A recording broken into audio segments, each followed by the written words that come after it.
नमस्कार दोस्तों, कैसे हो आप लोग। उम्मीद है कि आप लोग बहुत अच्छे होंगे।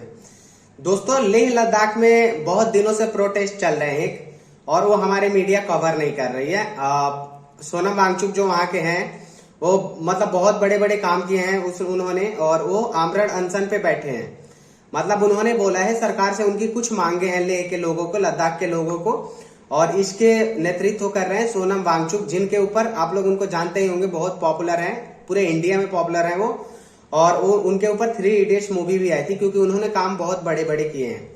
उन्होंने सेना के लिए सोलर हीटेड टेंट भी बनाए थे कि उतनी ठंड में वहां पे सेना आराम से रह सकती है। सेना के लिए वहां पे जैसे हमारे वाईफाई होता है, वहां पे लाईफाई इंटरनेट के लिए भी सुविधाएं उन्होंने बनाया था वहां पे। तो उन लोगों ने सेना के लिए इतना कुछ किया, हमारे देश के लिए। सेना का मतलब देश ही होता है, आर्मी मतलब देश।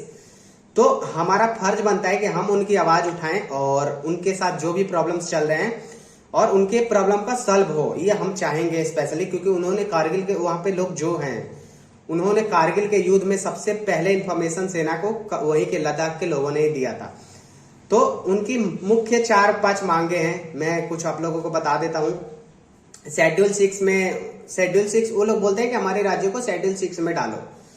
मतलब उनके जो राज्य, जैसे हमारे उत्तराखंड में अभी उत्तराखंड टनल का हुआ था, या जोशीमठ का देख लीजिए, जो मतलब भूकंप वगैरह आ रहे हैं, जोशीमठ में जमीन फट जा रही थी, तो वहां पे लोगों को बहुत दिक्कत हो रहा है ना, हमारे जो इन्वायरमेंट से दिक्कतें आ रही हैं, तो वहां भी वैसे ही ना हो, इसलिए वो लोग चाह रहे हैं कि हमारे शेड्यूल 6 में डाले। शेड्यूल 6 में डालने से राज्य को ये होता है, जैसे धारा 370 लगा था वैसे ही शेड्यूल 6 है, लेकिन शेड्यूल जो 6 है वो इतना कठोर नहीं है, पूरे राज्य का दे देता है उनको। वो मतलब वो चाहते हैं ना कि जैसे शेड्यूल 6 में डालने से क्या होगा कि जो कुछ पार्टिकुलर एरियाज हैं जिसको अगर हम छेड़छाड़ करेंगे, पर्वत है वहां पे, पहाड़े हैं, उससे छेड़छाड़ करेंगे तो उनके राज्यों में पर्यावरण से प्रॉब्लम्स आ सकते हैं।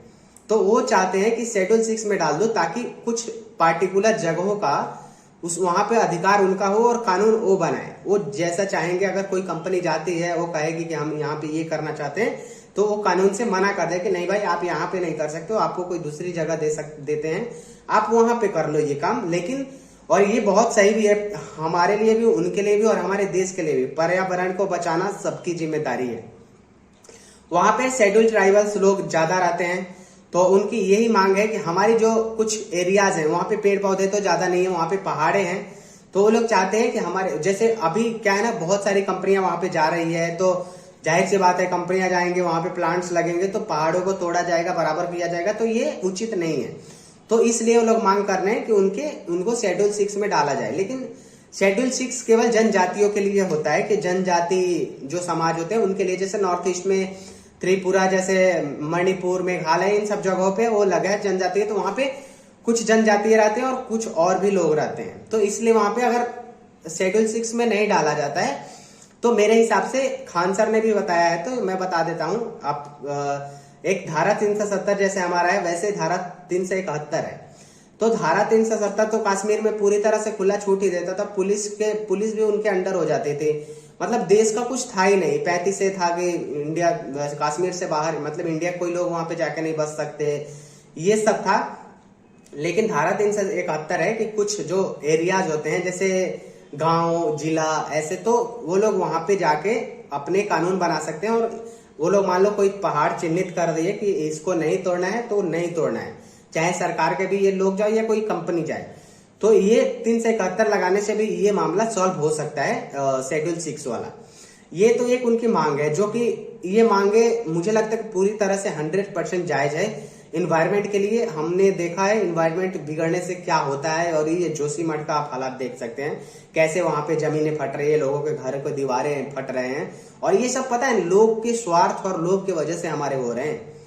प्राकृतिक से छेड़छाड़ करने का नतीजा बहुत ही बुरा होता है, इसलिए प्राकृतिक का बचाना हमारा कर्तव्य है। इसलिए हमें लद्दाख के लोगों के साथ खड़ा होना पड़ेगा।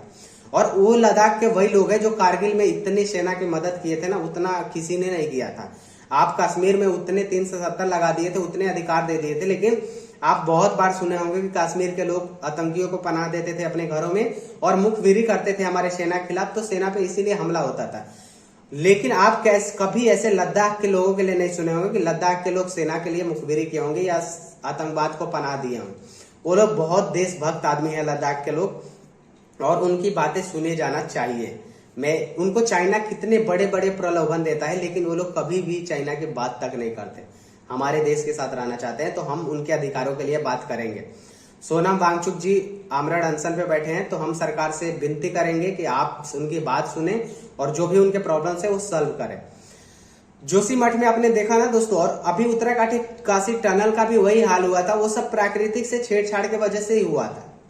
तो ऐसे प्राकृतिक से जो लोग बचाना चाहते हैं उनमें हमें उनका साथ देना चाहिए। तो हम पूरी तरह से लद्दाख के लोगों के साथ हैं दोस्तों। वहां की आबादी लगभग 2,74,000 है। तो उनका मांग है, वहां से एक एमपी आता है पार्लियामेंट में, तो उनके मांग है कि कम से कम हमारी आवाज के लिए 2 एमपी 2 लद्दाख में 2 एमपी रहें। और राज्यसभा की एक भी उनके पास सीट नहीं है, तो वो चाहते हैं कि एक सीट उनका भी हो राज्यसभा में, ताकि जाहिर सी बात है कि जिस राज्य के लोग होते हैं तो उनकी आवाज जरूर उठाएंगे। क्योंकि अगर हमारे लोग ही नहीं रहेंगे तो हमारे लिए आवाज कौन उठाएगा। तो जाहिर सी बात है, मैं इस बात का भी समर्थन करता हूं और ये बात भी उनकी पूरी तरह से जायज है। तीसरा, वो लोग चाहते हैं जैसे हमारे लोकल लेवल पे जो ऑफिसर्स होते हैं उनके सिलेक्शन होते हैं, जैसे बिहार में बीपीएससी का ले लो, यूपी में यूपी पीसीएस का ले लो, ऐसे सिलेक्शन होते हैं एसपी डीएसपी के। तो वैसे ही वो लोग चाहते हैं कि जैसे बीपीएससी हमारा है तो एलपीएससी वहां पे हो, लद्दाख पब्लिक सर्विस कमीशन, ताकि वहां के लिए वहीं के लोग भर्ती हो। क्योंकि ये बात सही भी है। आप देखो ना, लोकल लेवल पे अगर कोई आईएएस अधिकारी, मान लो यार लद्दाख का, महाराष्ट्र का आईएएस अधिकारी लद्दाख में चला जाए, तो क्या उनकी ना भाषा समझेगा ना उनकी चीजें समझेंगे, तो कैसे दिक्कत तो होगी ना। तो ये भी उनकी मांगे जायज हैं। और भी लोकल एवरेज पे जैसे हमारा एसएससी भर्ती होते हैं उनकी नहीं होती है, तो ये सभी मांगे भी उनके लिए नौकरी के लिए ये है कि हमारे लेवल पे, हमारे लिए नौकरी के लिए लद्दाख में हमारे लिए ऐसे भर्ती निकाला करो बीपीएससी के लेवल पे, जैसे बीपीएससी के लेवल पे होता है वहां एलपीएससी होना चाहिए। तो ये भी उनकी मांगे जायज है। मेरे हिसाब से उनकी सारी मांगे जायज है, वो कोई भी नाजायज मांग नहीं कर रहे हैं। तो और उनके अपने विधानसभा भी चाहते हैं, तो 2,74,000 जनसंख्या है, तो विधानसभा भी उनके होने चाहिए। कम से कम 6-7 तो उनकी विधानसभा की सीट बन जाएगी वहां पे। तो उनके भी विधानसभा, उनके भी प्रॉपर सरकार होना चाहिए, मेरा ये मानना है। क्योंकि वो लोग जो कारगिल में किए थे ना, वैसा कोई राज्य में नहीं किया गया है। तो दोस्तों, मैं इनकी ये सारी मांगे, उनकी मांगों का, सारी मांगों का समर्थन करता हूं और लद्दाख के लोगों से कहूंगा कि हम आपके साथ हैं। दोस्तों, उनके लगभग 30,000 लोग प्रोटेस्ट कर रहे हैं, लगभग 10% उनकी जनसंख्या के लोग प्रोटेस्ट कर रहे हैं। सोचिए कि किसी राज्य में उनकी जनसंख्या कम है, इसलिए सिर्फ उनकी बात ये नहीं सुनी जा रही है, ये अलग बात है। अगर आप सोच ले, यूपी में लगभग यूपी के 20 करोड़ जनसंख्या, उस 20 करोड़ के 30% लोग आ जाएं सड़क पे, तो कितने होंगे? लगभग 4 करोड़ लोग हो जाएंगे, 4-5 करोड़। तो आप उनकी बातें सुनेंगे ना? क्यों? क्योंकि भीड़ तंत्र का जमाना हमारे देश में नहीं होना चाहिए। हमारे देश में होना चाहिए कुछ कौन न्याय के पक्ष में है और कौन सही मांग कर रहा है, कौन गलत मांग कर रहा है। तो हमें उनके अधिकार देना चाहिए। और वो लोग बहुत अच्छा काम कर रहे हैं कि पर्यावरण की रक्षा के लिए सड़कों पे आए हैं। तो हम इन सारे मांगों के इनके समर्थन करते हैं, क्योंकि इसमें एक भी नाजायज मांग नहीं है। और सरकार से हम यही विनती करेंगे, मोदी सरकार से, और हमें उम्मीद है कि मोदी सरकार किसी को निराश नहीं करती है, तो उनके भी निराश नहीं करेगी और उनकी जो मांगे हैं वो जरूर पूरा किया जाएगा। क्योंकि और ये बात सुनने में भी आया है कि सरकार सोच भी रही है इनके सारे मांगों के ऊपर, लेकिन सोनम वांगचुक जी आमरण अनशन पे बैठे हैं, तो इसलिए आवाज उठाना जरूरी है। हमारे यहाँ का मीडिया आवाज उनका नहीं उठा रहा है लद्दाख का, तो ये चीजें हमें दिखाना जरूरी है। तो हम ये सरकार से हम पूरी तरह से मांग करेंगे और पूरी तरह से हम लद्दाख के लोगों के साथ सहमत हैं कि लद्दाख के लोगों की बात सुनी जाए और उनके जो भी प्रॉब्लम्स है वो सॉल्व किया जाए। क्योंकि वो बहुत अच्छे लोग हैं और बहुत वो लोग सीधा साधा, पता है। और जैसे हमारे यूपी बिहार के लोग होते हैं ना, दिमाग से सोचते हैं, बहुत राजनीति करते हैं, वो लोग ऐसे बेचारे नहीं, वो दिल से सोचते हैं और बहुत प्यार करते हैं अपने देश को, भारत देश को। चाइना उनको लाखों प्रलोभन देता है, लेकिन कभी वो चाइना के करीब भी नहीं जाते हैं। तो हमें उनके समर्थन बिल्कुल करना चाहिए। दोस्तों, आप लोग अगर उनका समर्थन करना चाहते हैं तो मेरे वीडियो को ज्यादा से ज्यादा शेयर करें और मेरे चैनल को भी सब्सक्राइब कर लें और कमेंट भी करना ना भूलें कि आप लोग इस पर क्या कहना चाहते हैं। वीडियो देखने के लिए शुक्रिया दोस्तों, थैंक यू।